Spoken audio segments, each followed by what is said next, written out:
김 부장은 잠들어 있는 문수의 얼굴을 바라보았다. 얼마나 울었는지 눈이 퉁퉁 부어버린 얼굴을 보니 안쓰러웠다. 이제 중학생인 어린 나이에 안 좋은 일을 너무 급작스럽게, 그것도 한꺼번에 2번이나 치른 것이 가엾게만 보였다. 자신도 감당하기 어려웠을 거라는 생각이 들었다. 얼마의 시간이 흘렀을까? 의정부에서 마석까지 빨리 오면 30분이면 올 거리다. 지금 시간이면 퇴근 시간이라 고속도로가 막힐 수도 있으니 10여 분 정도 늦어질 것이다. 김 부장은 시계를 보았다. 7시 40분을 향해 가고 있었다. 신경장은 본부와 무전기로 이런저런 이야기를 주고받느라 김 부장을 신경 쓰지 않았다. 이순경은 신경장이 시킨 자료를 새로 작성한다고 차에 가서 다시 돌아오지 않았다. 김 부장이 갈증이 나서 물을 마시려고 일어났다. 신경장은 김 부장이 일어나자 무전을 잠시 멈추었다. 어디 가시게요? 신경장은 김 부장이 가면 상황을 확인해줄 사람이 없었기에 혹시라도 집에 갈까 염려하여 물었다. 아니요. 목이 말라서 물 좀 마시려고요. 김 부장이 싱크대에 있는 컵 하나를 들어 정수기에서 물을 받아 들이켰다. 신경장은 그런 김 부장을 지켜보다가 다시 무전기에 대고 대화를 하기 시작했다. 김 부장이 물을 마시고 자리에 다시 돌아와 앉으려는데 요란한 사이렌 소리가 들려왔다. 그리곤 잠시 뒤 박 사장 내외가 신발도 벗지 않고 뛰어들어왔다. 박 사장 내외는 김 부장을 보는 듯 마는 듯 하고는 문수 할머니 방으로 들어갔다. 뒤이어 검은 정장의 사내가 둘이 들어왔다. 신경장이 경계의 눈빛으로 둘을 바라보았다. 가슴팍에 검찰이라는 명찰이 꽂혀 있었다. 의정부지검에서 관용차로 사이렌을 켜고 달려온 모양이었다.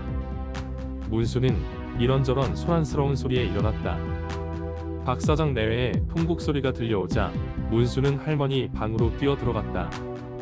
엄마, 아빠, 어머. 자고 일어나 힘이 생겼는지 문수는 다시 울기 시작했다. 할머니 방에서는 이제 3명의 울음소리가 들렸다. 밖에 있던 사람들은 그저 침묵하고 서 있었다. 그러나 이순경이 들어오면서 정적이 깨졌다. 신 경장님, 꼬마 부모님이 들어오신 거 아닌가요? 맞아. 지금 방에서 확인하고 있네. 그럼 서류 정리하고 돌아가죠. 잠시만 기다리자. 이제 막 들어와서 정신이 없을 건데 좀 진정되면 상황도 설명해드리고 그때 해도 늦지 않으니까. 이순경은 상관없다는 듯 그러죠 뭐.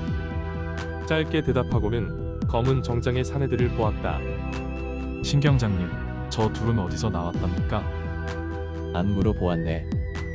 신경장은 어디서 왜 왔는지 알 필요가 없었기에 알려고 하지 않았지만 이순경은 호기심이 발동하였다.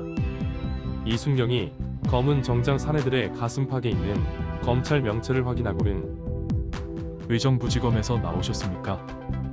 호기심 어린 눈으로 바라보며 두 사내에게 질문을 했다. 네, 호리호리하고 스포츠 머리를 한 사내가 대답을 하였다.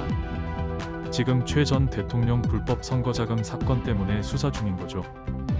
이순경은 오늘 이 집에서 가장 궁금했던 것을 두 사내에게 물었다. 저희는 수사 중인 건에 대해서는 잘 모릅니다. 그저 도주 우려가 있다는 상관의 지시에 따라 감시만 하러 따라온 거라 더 알려드릴 게 없습니다. 이순경은 김이 센 표정으로 투덜거렸다. 뭐 특별한 것도 없는데 생사람 잡는 거로구만.